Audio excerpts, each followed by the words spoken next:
Brian, we have to react to the big news in Boulder with Deion Coach Prime Sanders uh, having a new 5-year, $54 million contract approved unanimously by the Board of Regents. And where do you want to start here? That's obviously a lot of money, but you could Yeah, make the case that he's worth maybe even more than that because of the impact he's had. yeah, no question. And first off, congrats to Buff Nation, who this has been hanging over everybody Yeah. all off season. Like, can we get this done, please?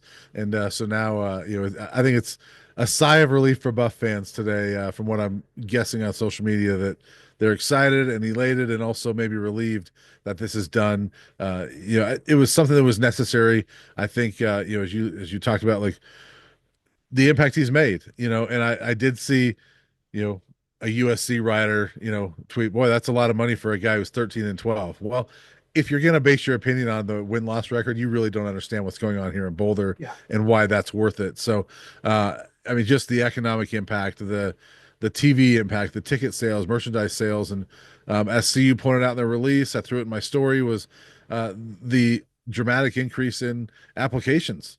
And enrollment is higher, and I think it's 20% overall, higher applications. It's 50% higher among students that identify as Black or African American.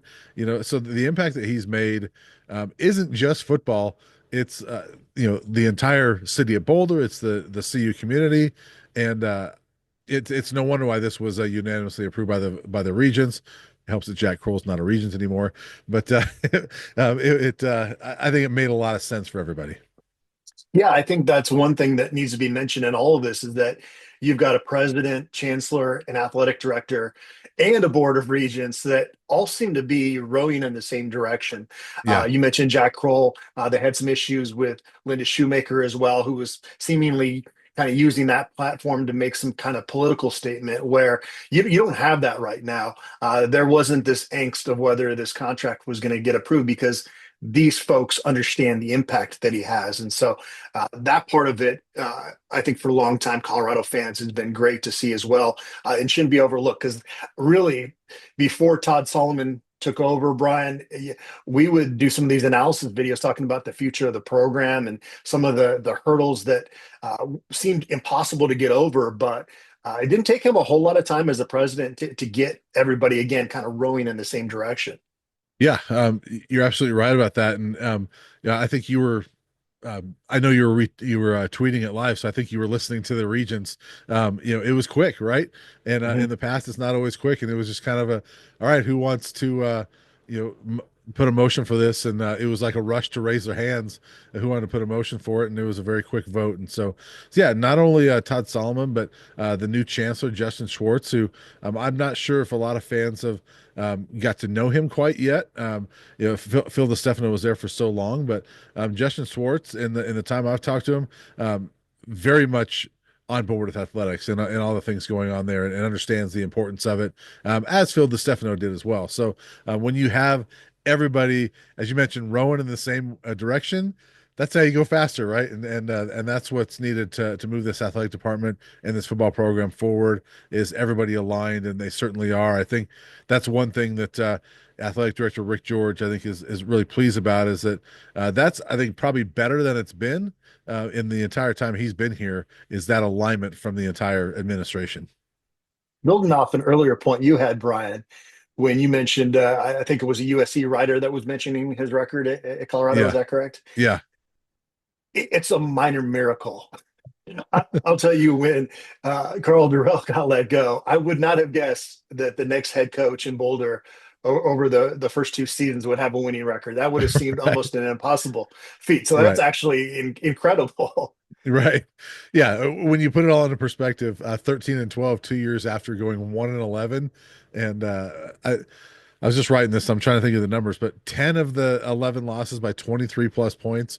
And, you look at the losses they've had now. Yeah, they're 13 and 12, but how many of those were one score losses? I know five of them were in 2023. They had a couple that didn't go their way this year, but K State was a one score loss, and so yeah, they're competitive in almost every game. I mean, obviously the Alamo Bowl didn't go well, and the first half in Nebraska was kind of ugly, but for the most part, this program is to your point, different than it was 2 years ago at this time. $10 million a year in college football is pretty rare company. He's up there with Mhm. some elite coaches. Uh, I believe you reported that the buyout is 12 million this first year, and then it goes down to 8 in the second year. It was down to 10 in the second year. Second year. It's 12 million if he were to leave before December 31st of this year for a college or pro job, which I think is probably pretty unlikely, but who knows? But it goes down to 10 and then 6 and then 4 and then 3. So the buyout is not huge.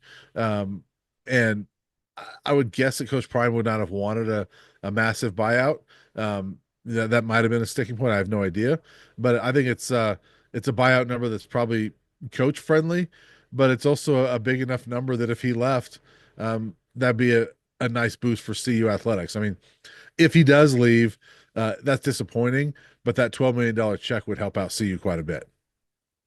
For now, I think this 5 year, $54 million contract quiets the rumors for Coach Prime, at least going Mhm. into this 2025 season. But if he continues to have success, those rumors are not going to stop anytime soon. You've got a Right. lot of national pundits that can't wait for Deion Sanders to get out of Boulder for whatever reason that they have. But it has been, I think, something that has sunk in a little bit more with some of those people on the outside that maybe didn't see day to day how much Deion Sanders had fallen in love with Boulder and really the autonomy side of it to build a winner the way he sees fit. Uh, and that's why Colorado has always been a great fit for him because there's just not a lot of programs that are not going to have medaling boosters that are going to want to have their say in Coach Prime has been able to build this program the way he wanted to, and it's obviously worked out well. Yeah, for sure. You're always going to have your Stephen A. Older and land him in another job somewhere, right? Guys like that are always going to, every time a big job comes up, oh, they need to go get Deion Sanders. And but yeah, I think there are a lot of people that don't understand how good of a fit they are for each other and how much Coach Prime loves this place. And, I sat down with Rick George a couple of days ago and, um, we were talking about, Coach Prime's commitment. I said, do you really think he's going to be here long term? He goes, I really do. He goes, I honestly do. He truly does love it here in Boulder and likes what he's building here. And yeah, I believe Rick George. It wasn't. I think he's okay if I would say this. I mean, that was off the record. It wasn't me recording him. He said it to me off the record that like he truly does love it here in Boulder, and so I believe him in that. And Coach Prime has said it all along. I think this move right here confirms it. And obviously, it's easy to say that when you sign a contract worth over $10 million a year. Like, well, yeah, of course he's going to love Boulder for that price. But I do think he truly loves it here and the impact he makes on these young men. And I saw Jordan Seaton retweet, hey, why wouldn't you want to be here? He's already retweeted it. If you're a Jordan Seaton or a Julian Lewis, this news has got to be like, heck yeah. All right. Well, I'm it's glad. validating for a lot of the negative recruiting they had to Absolutely. deal with. Yeah. Absolutely. And for guys like that, I think it validates their decision to come to see you. And because I think a lot of people, and I'll throw myself in there. I was skeptical about how long Coach Prime would be here. When Jordan Seaton comes here in 2024, I'm thinking, man, is he a 1 year guy that leaves if Coach Prime leaves? But now Jordan Seaton can maybe relax a little bit and say, all right, I'm here for my college career. And this should really help with 2026 recruiting, which Yeah. they've had a couple kids on campus already. And the month of April, May, June are going to be heavy recruiting months. Colorado doesn't have a commit in that class, but you weren't really worried about that because I think this was one of the dominoes to fall. And then I think you start to see a lot of those 2026 guys jump on board once they get out to Yeah. Boulder. I mean, visiting Boulder in May and June. I mean, it's hard to beat the weather there, and so I think they're going to quickly fill up that commitment list, and I think this contract is going to help a great deal as far as that goes. Yeah. And I'm curious too. I'm curious your thoughts on this. Like, I wonder what kind of impact we're going to see with the next portal window. If all of a sudden you get some better players in this portal window, because now there is that national perception now, not perception, but I mean it's there that Coach Prime's committed to this place. And so are they now more attractive to some portal candidates that might come here and help this year's team? So what do you think? Do you think that we'll see an immediate impact here in April when the portal opens. Well, you're going to get probably more multi-year transfers into the Yeah, program as a result of this. I think the guys that had 1 year of eligibility were just kind of focused on maximizing that window for themselves, and so it's kind of more a case by case basis. But yeah, with transfer recruiting and high school recruiting, there's no question this is going to be a benefit because it's harder to recruit negatively against Colorado now than it yeah, was, prior to today. So yeah. now got to get Coach Prime his acres in Colorado. It was I cracked up that his quote in the press release mentioned, "Hey, I'm looking for a 5 bedroom and some acres." You know, that's one of my favorite things about Coach Prime is that, he says stuff like that, that seems sort of off the cuff, like in a press conference. But I love that he wants to include that in a press release. Like, no, no, put that in there, Um, so yeah, it was kind of funny. I saw that and usually, when we have quotes in press releases and I'm putting a story together, there's sometimes that I'll take a little bit of it out, because, it's like, okay, that they're just kind of promoting the university or whatever, and that's not my job to do that. I'm just going to use half this quote. The story's long enough. That one, I was like, I'll leave it in there. That one's kind of funny. Yeah, I mean, in some of those incentives, he's going to be able to afford some more acres if they have success in the coming years here. Yeah, absolutely. And I tweeted that out, but like, if they win the national title, I know that's a huge if, but I mean, that's another, probably more than $1 million coming his way. So yeah, there's plenty of incentives for him to win. Of course, there's also the incentive because he's a competitor, and as he would say, that's his natural odor, right? Is confidence in winning, and so I think he's plenty motivated without that. But certainly, the more they win, the better they're going to be. And I don't know what it is like, based off last year. I don't know what the number would have been, but they reached the 9-win mark. They got to a bowl game. I think it would have been three or $400,000 he would have made, based on the incentives that are written into this new contract. So yeah, that's a nice little bit of. I mean, actually, I think he made that anyway on his previous contract. So because weren't the kids talking about it? Yes, The boys were yes, talking about like yeah.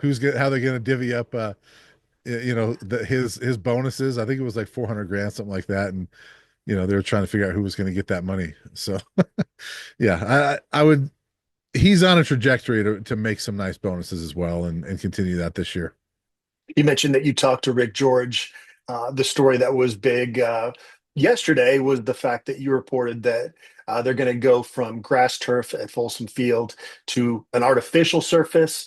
Yeah. As soon as I saw your story, Brian, I knew the fans' reaction was not going to be super positive to that. No, and it was not. I mean, it was very universal disdain for that artificial turf, and the biggest thing that people have mentioned is, well, here, I mean, there's so many comments. Well, here come the ACL injuries and things like that, and I get it. Like I know there's studies that show that the grass is supposedly safe for things like that, but I keep looking at them like they practice on the IPF all the time. I mean, it's not like they're on grass all the time and then they're going to play these games on the artificial turf. I mean, how many reps have these guys done on artificial turf? I mean, they do it every day. And wouldn't you say Coach Prime practices in the IPF more than his predecessors did? I know that. Oh, absolutely, I mean, absolutely, yeah, what was it? yeah. Darrell, the Champion Center opened with McIntyre, I believe, and then it was Tucker and Darrell. I think Coach Prime likes to be inside more than they did. I think quite a bit more. And so the amount of reps that they've done on that already, and you look at all the videos of these guys that are training out in Florida or Texas or wherever, they're always on artificial turf. And Coach Prime just built an artificial turf field at his own house for his sons to practice on. So um, it's just it's what sports stadiums are going to in a lot of ways, and some are going the other way. I know North Carolina is one that's going back to grass this year, but I mean 70% of the country is using artificial turf, so it's just kind of the way to go about it, right? It saves some money, and I think there's a lot of benefits to it. There's some probably cons to it, but I think there's a lot of benefits. I mean, if there was a way to keep that grass pristine late in the season, maybe I would be more against this change. But I mean, that field has looked pretty rough Yeah, late in the season lately. It's yeah, a tough environment. Colorado gets cold yeah, in November, and so I kind of see both sides of it. I would prefer grass, but I see the benefits of why they're doing this. And maybe now we don't have to fight with the grounds crew after games with our analysis videos the same way that we have in previous years. I gotta give a shout out to our buddy Matt Smith. Did you see the It video was he posted hilarious, yesterday? hilarious. I know you're a Seinfeld fan too, but I tweeted him and I said, Matt, that video is gold, Jerry, gold. Kenny Banya. Yeah, that was one thing I thought that was hilarious. But and look, honestly, It was like a montage for the people that yeah, haven't seen it of all the times he's yeah, been interrupted during his yeah. post-game analysis videos. I'm glad he had that and kept it because that makes for some good stuff. But and look, I wonder how people are thinking about that now, 24 hours later, now that this news comes out about Coach Prime's contract. Because look, a big piece of this artificial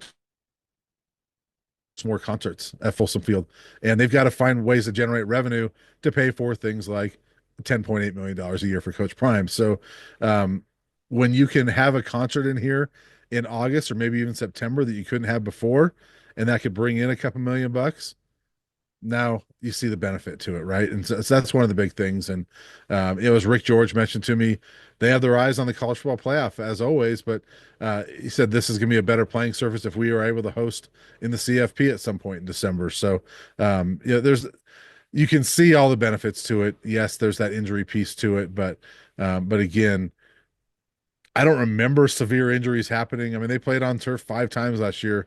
Do you remember any severe injuries happening on those? I know that was the game that against Texas Tech that Jimmy Horn got hurt, but I'm not sure if it was turf related.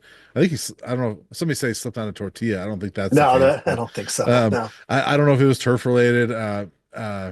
Philip Houston tore his ACL, but that was at Kansas, which was grass. And so, I don't remember any severe injuries that have happened because of turf.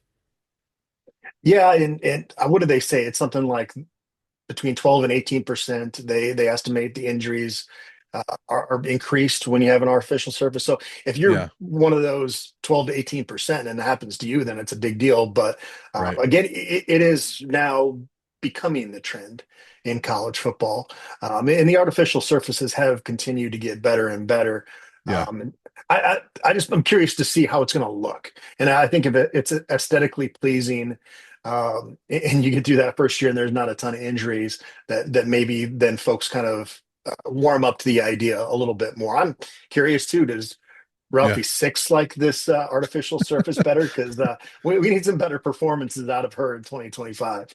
Well, I will say her worst run of 2024 was on the artificial surface at the Alamo Bowl. I mean, That's true. that was That was pretty rough. pathetic.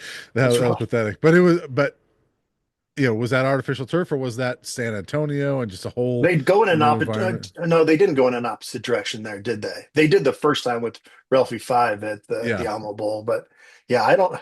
there's a That, lot of that other elements to that, but actually, we shouldn't bring people down with Ralphie Six talk today. It's been a no, big day for the no, Buffaloes. it was funny because there was a fan that tweeted to me yesterday like, I'm curious if this impacts Ralphie Six, and I said it does not, but she's got bigger problems than worrying about than field turf, and yeah, that's absolutely true. So hopefully they're working with Ralphie Six so that she can be ready to go for this new turf and under the new the new look buffs with a head coach with a new contract. So it's I'm exciting rooting stuff. for her. It's a great underdog story. So we'll see if there's a redemption story for her. Would she be eligible for Big 12 Comeback Player of the Year? She won't, but she should be. Yeah. She should be. I think if she has a Can, good can we year, do write-in votes to the Big 12? Is that allowed? well, I tell you what, if she does have a good year in our writings, we got to make her the Comeback Player of the Year. Yes, You absolutely. know, but Yes. there's a lot of ifs in that one. I've got to see it first. We haven't seen it in a couple of years under her, so Yeah, this is so we'll this is see. this is a bottom line gig, Brian. You got to perform. Perform. Let's go, Ralphie. So the Buffaloes are going to be back at it. They're on spring break right now. They had 6 spring practices prior to spring break. Now we've got the Coach Prime contract figured out here, and it sounds like there's going to be clarity early next week as to whether Colorado will indeed be able to play Syracuse in a scrimmage. Yeah, I've heard today, but I was told that they don't expect anything today. They expect it early next week, a decision on that. It's got to go to the football oversight committee, and they're discussing it. And um, I asked Rick George. I said, "Are you confident?"